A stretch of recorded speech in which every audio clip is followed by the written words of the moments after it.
I kind of went into our team Slack and I was like, hey guys, what drum mics do you want? And then Chris, one of our guys, he's like, get this. And then $5,000 later, here we go. One of our favorite mottos here at Churchfront is we do this not because it was easy, but because we thought it was easy. And that really speaks to what it was like for us last week in this space as we upgraded the tech. I made a video a couple weeks ago for you guys to tell us about what we were going to do. Well, we did it all in the span of about 5 pretty long days to make sure this happened before Sunday. And I am pleased to report that I could not be happier with how those plans worked out. Because this project was a little bit of a install and design and experiment all at the same time, we did change a few things, but we're really glad with where we ended up. So let's start with our drum set. So here we have a Goplin Enclosure. This is the 2.5 Enclosure. It's one of their more compact, simpler enclosures. You've got the nice plexiglass that goes around the front. You've got a piece of the frame on the top and a piece of the metal frame on the bottom. It took Matt and I probably 30 minutes to do this ourselves, or maybe closer to 45. Time goes by fast when you're doing installs like this. If we were to do it again, now that we did it one more time, we could probably do it in like at least half the time, because it is a very simple install process. The team at Goplin sent us videos on how to do it. So on the back side of here, you have this very thick acoustic absorbing fabric curtain. So again, it just keeps the enclosure very lightweight. Usually when I think of enclosures, I think of like very huge, rugged boxes that you're putting on your stage, but very impressed with this. This is just a little frame that comes out the back. On the top is some acoustic absorbing, almost like a board or a foam. It's not like the mineral wool panels we're used to, but it still works really well of retaining the sound inside the drum cage. So come along the other side. This is where the drummer actually enters into the drum cage. So here we remove the clips from the curtain. The curtain comes with all these nice clips to clamp all of the pieces of the panel together. We put the light here so our drummer can trip over it every time he walks in and out. And then inside the enclosure, you probably could hear the acoustical difference here of how much more isolated it feels in here. They do have a built-in fan on top of the enclosure. They have some built-in rigging points for your overhead mics. So we've got our Neumann mics up there for overheads. And that's the enclosure. Works very well. We have a very live space. Granted, we do have quite a bit of treatment, especially on that back wall. But this sounds great. We don't have any issues with the drum overpowering our PA anymore, and the mix, it sounds incredible, largely in part to the enclosure making that possible with a live drum set. Next up, we have the live drum set. This is the vertical drum set. We got a tom, we've got a kick, and we got a floor tom from Vertical. We're going to be replacing the drum heads soon.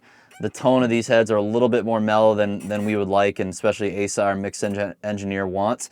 And then Asa actually contributed this snare. It's a nice brass snare, very deep. Then we have these Republic cymbals right here. Very warm cymbals, and they really gel in well with a mix. This was the first Sunday with a live acoustic kit at our church. We had 0 complaints about, at least none that I've heard so far, 0 complaints of drums being too loud. This kit was able to sit really well in the mix. Microphones though, those are really important, and the huge reason why this also sounds really good is we've got Lawton Audio mics on the snare, the rack tom, and the floor tom. We've got a Shure Beta 91 inside the kick. We've got a Audix mic on the kick out. I actually believe, this is Asa's approach, he actually primarily just uses the kick in on this drum to get the tone he wants for the kick drum. We've got another Audix microphone on the hi-hat right here. We've got a SM57 for under the snare. And then we've got these Neumann KM 184s on the top.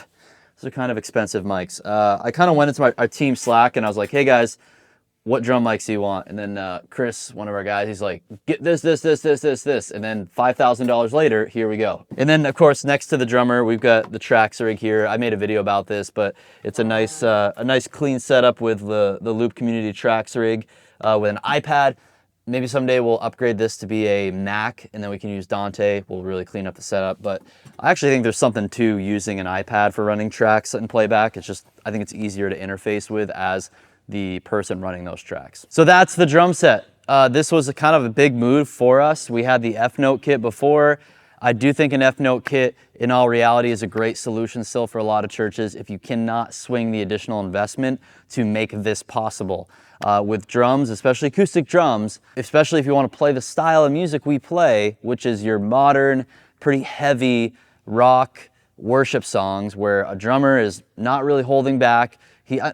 Our drummer's probably still playing like 80 to 90% of his intensity, but there's some times where he's hitting pretty hard, even on this acoustic kit. If you're playing music like that in your church, you really need to isolate the drums from the rest of the stage and the room, get some good mics on it, have a really great mix engineer, have a great PA. There's a lot more variables that you have to get right when you have an acoustic kit versus an electric kit. It just eliminates a lot of those variables. So here at Rock Harbor, because we have the resources and we have the team to be able to operate this properly and play the drums well, this is why we wanted to go this route. Plus, this is going to be a fun setup for us to have for Churchfront Conference next week when Low Worship is leading worship with us. I wanted their drummer to play on an acoustic kit. So that was probably the most controversial of the upgrades for us here. But next up, we have my favorite piece of the upgrade. I think the most important is we started our upgrade to Meyer sound speakers. If you guys aren't familiar with Meyer sound, they are a premium PA system manufacturer based in Berkeley, California. I was actually just there at their headquarters for an audio design training with Spencer on our team. He's head of engineering, and we were learning from Bob McCarthy. This guy's a legend. He's like the audio designer for Metallica and some of the biggest names that you ever heard. This guy also like invented just a lot of the science behind PA technology that we all use today. And these speakers here are a game changer. My only critique of Meyer sound is once you hear them, everything else kind of sounds like garbage, and you're like, oh no, now I just gotta get Meyer all the time. Because that's kind of what happened to us. We had Meyer sound at my church in Colorado. We have the Lena line arrays, which eventually we'll have here too. But I hadn't had that much time with like the Meyer point source systems until we got this guy.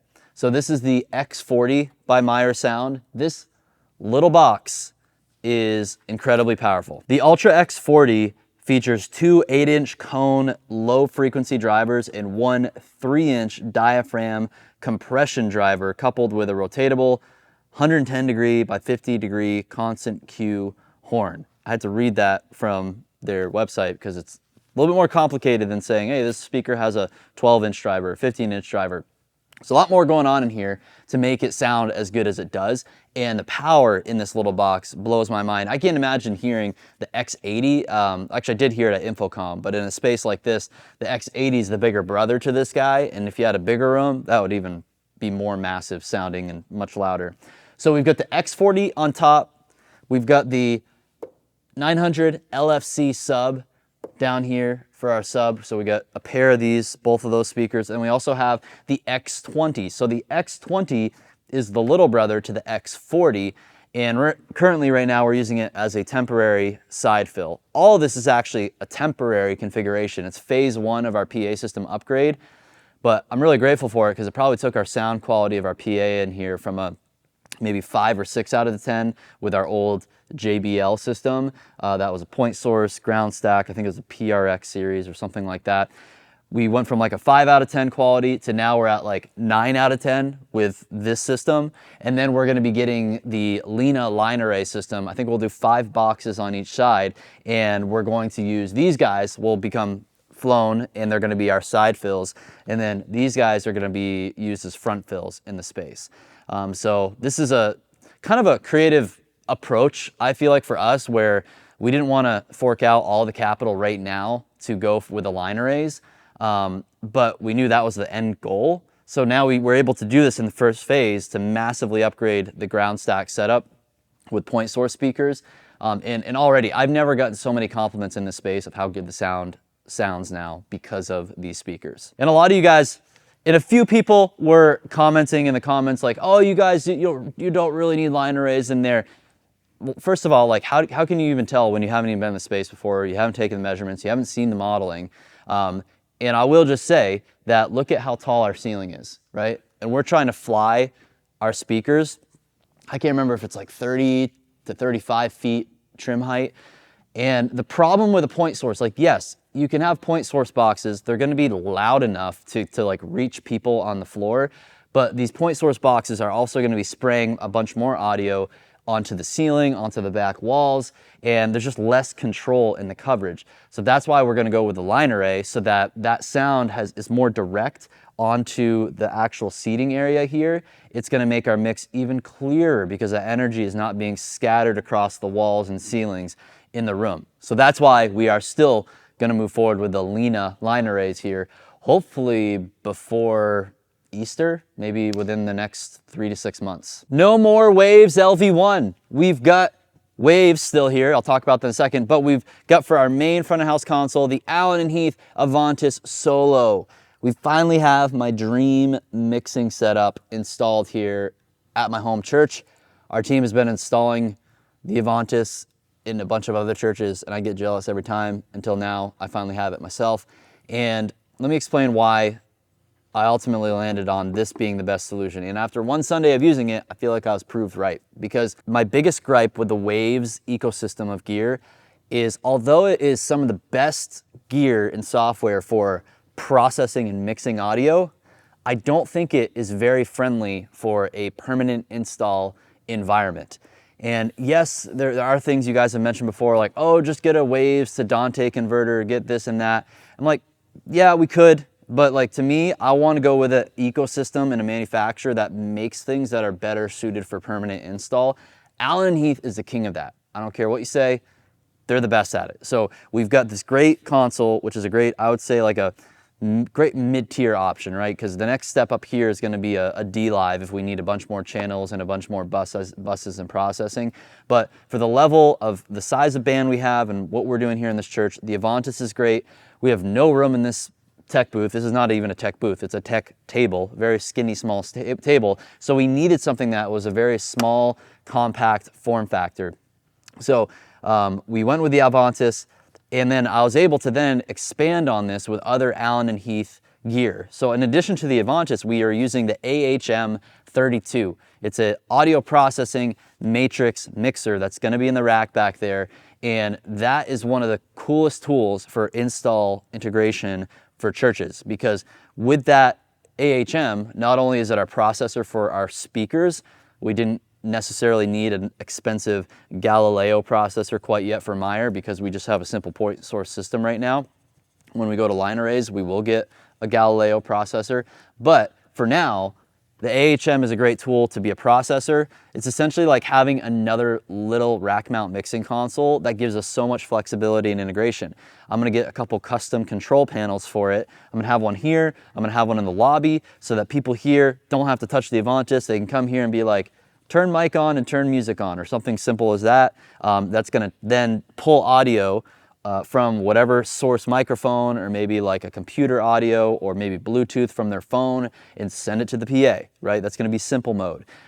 Or we can hit another button, it's gonna say Sunday service mode, and that's gonna go back to the normal setup where we have our trained volunteers to run this console. Another custom control panel out there is gonna have the ability to control the audio that's distributed in the lobby or outside. It's just very, very expandable. So we have the Allen & Heath Avantis here. Go around the back, Matt, and show them what we got going on back here. So in the back of the Avantis, we've got the 2 option cards. This is why I really love this console, because now you have, it's such a compact form factor. You've got so much power going on. You've got your S-Link for all of your Allen & Heath I/O with the GX48 stage boxes and the other stage boxes they make. I'll show you that in a minute. We've got our Dante card. This is a 64 by 64. They do make a 128 by 128, it's just more expensive. We didn't need that high of a channel count here. And then we've got the Waves audio card as well. So we are not giving up on Waves, we are just using it in a different way.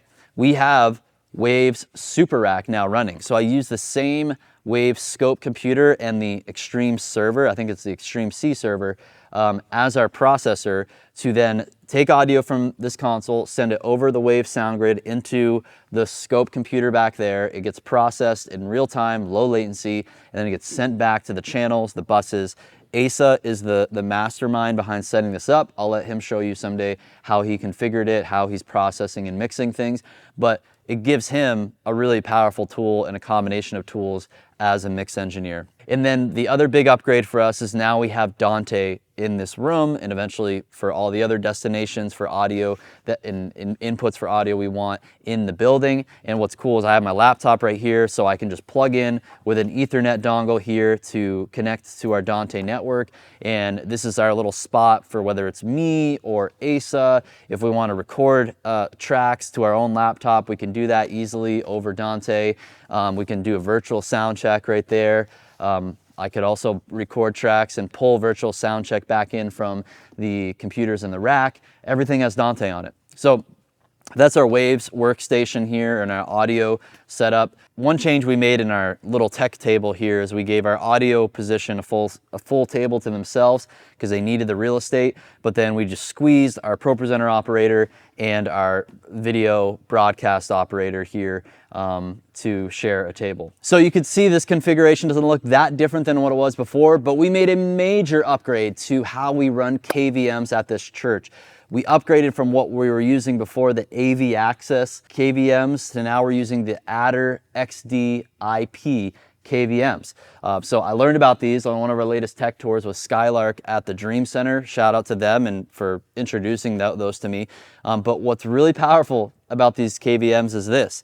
I can go to a keyboard, I can hit Command Option and C on a Mac, and now I can select, oh, hey, I want to operate my Waves computer, which is on that workstation too as well right now. Or if I want to change to something else, I can go in and I can select my ATEM computer, which is also on that workstation. And you can also just do Command Option and hit like the number on the keyboard here to instantly change between the computers. So these KVMs, for the first week using them, they were flawless. They're very simple to set up. You got to make sure your network is ready to go to deploy these properly. We use all the VLANs, and Sean on our team was able to get that all configured for us really well, but they are pretty much plug and play, and you can set up a node on the workstation side and nodes in the rack with computers, and then you can just send signals from whatever node to the other node in whatever way that you like. Very pleased with these Adder KVMs, but I will warn you that these things are more expensive. The AV Access, you're talking like $200 per KVM. They're just a point-to-point setup. You could still manually patch them around if you want. But the AV Access 2, because they're cheaper, we would run into some headaches and glitches that got really old after a while.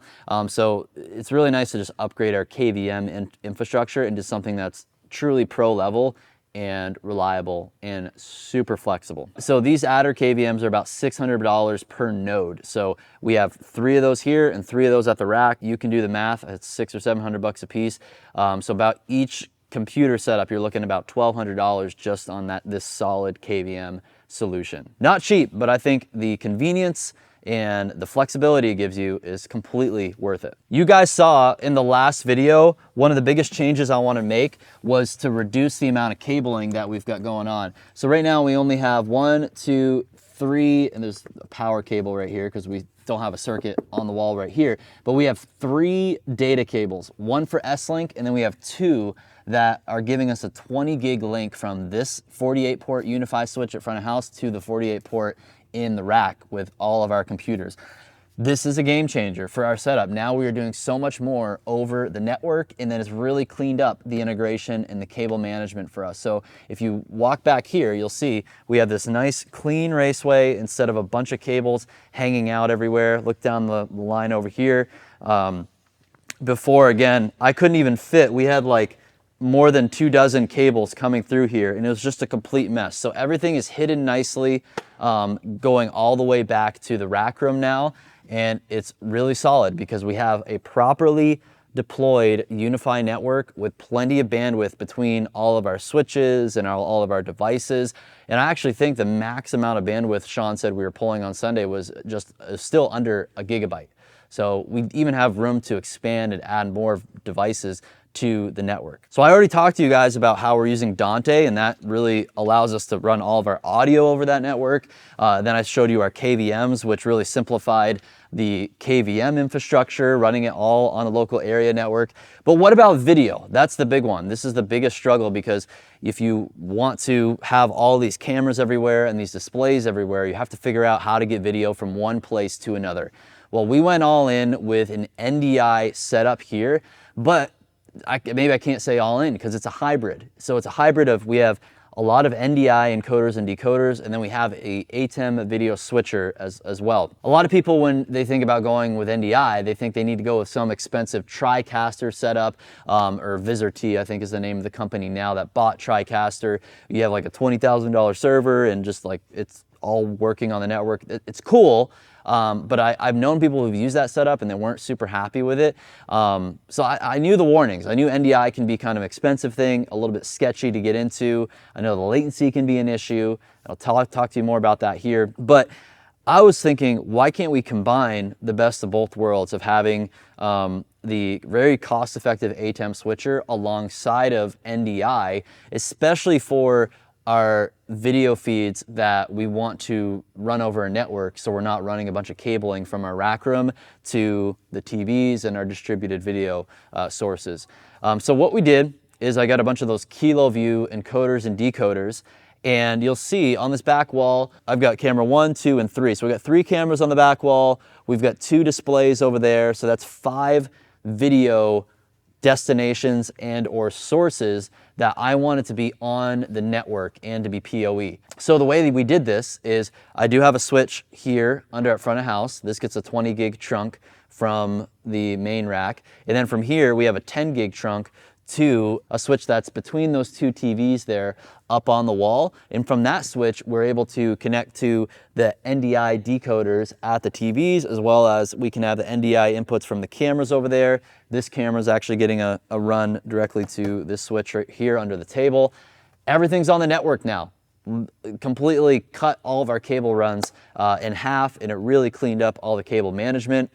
And what's happening is the signal from a camera goes over NDI, it goes over the network to a decoder at the rack, and then above our decoder, I'll show you in a second, we have our KiloView NDI to SDI decoder. So you've seen our new front of house setup. Let's move on back to the equipment rack room. Today, I just want to give you a quick glimpse at it because we're not actually finished assembling this all.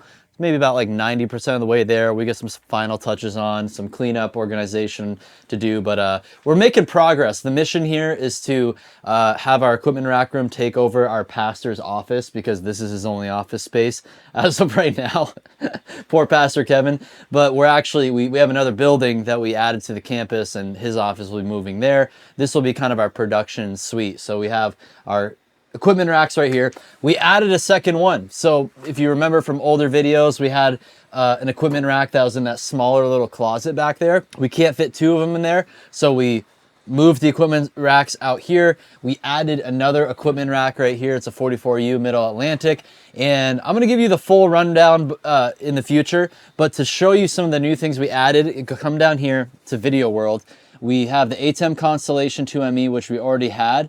And then here are the NDI encoders or decoders. They're actually bidirectional to get an NDI feed into an SDI signal that will go into the ATEM right here. This was a pretty massive video upgrade for us because it gives us the ability to dramatically reduce the amount of video cabling we have in the building, and it gives us a lot of flexibility with how we want to route video from cameras to destination screens and other devices around the building. So far so good. NDI, the only downside is some of the latency that you have to deal with, but that was a sacrifice we're willing to make, and it still works just fine for our workflow for cutting video for the church live stream, and then also for the conference that's going to be coming up. So these are the KiloView N6 and the N5 bidirectional encoders. And then moving over here, you'll see we have some newer gear from Allen and Heath. We've got the AHM32 I was telling you about, and then we have a DX168 stage box right here, and that's the newer audio gear. And now let's go back over to the stage. So if you come on the stage, we've got a little rack right here. This is our best solution for now until we do a new stage build out where we can put custom pockets and conduit and J boxes underneath. So this is all the original platform. It's going to be replaced hopefully within the next year. as part of the project and renovations we're doing at the church. But we've got a network switch, so we can have NDI here, we can have Dante on stage. We've got our MEU for our in-ear monitors. I got 4 mixers so far, but we have room for up to 6 more off of this guy. And then we've got the GX4816, so we have plenty of I/O on the stage. We've got a couple analog subsnakes to get us from that to that side of the stage or to that side. The drums are just plugged in directly right now. Again, this is going to be cleaned up in the future with new stage pockets and stuff, but this is really great because we have the foundation of audio ins and outs that we need right here. So we're here at the main entry into the worship center, and we really clean this up with our cable management because we're running NDI video. We actually have one Cat6A cable right here that is going to then trunk from our front of house switch to the switch we have up here. And then from this switch, we actually have our NDI decoders mounted up behind the TV. And then we have our PTZ cameras right here as well. Just one data cable to each of them to supply power over PoE, and then also send that NDI video signal. Really simplified and cleaned up this setup here. Got some cable raceways from Home Depot, and now it just looks a lot cleaner, and we're able to throw any content we want on these screens. So right now we have stage display view on top, and then we have just another view of our computer graphics on the bottom for our pastor so he can see what his full slide looks like. Just lots of flexibility here with this new setup. So those are all the changes we made to the space in the past week. Shout out to Matt behind the camera right now and Sean, who are also the installation techs here to make this all happen. Meanwhile, our actual installation techs for Churchfront were out at another job site across the country somewhere, taking care of a different job, but we got to take care of my home church here in the past week. It was a blast. Using this system for the first time this Sunday was just incredible. I got to lead worship on it, and you could just feel, the room just felt awesome. The congregation had so much positive feedback on the sonic, the quality of it. I'm sure a lot of them probably didn't know any of the video infrastructure was also redone, but it was just great. Everything went smoothly, everything was stable. I was really pleased with the results. So I would love for you guys to visit us at conference next week. We're gonna be hosting it here at Rock Harbor Church. Go to churchfront.com/conference. Get your tickets today for yourself and any of your team members. We also have live stream tickets for the event, so if you can't be here physically, you can stream it online. Let me know your thoughts, comments, and questions down below, and we will see you guys next time.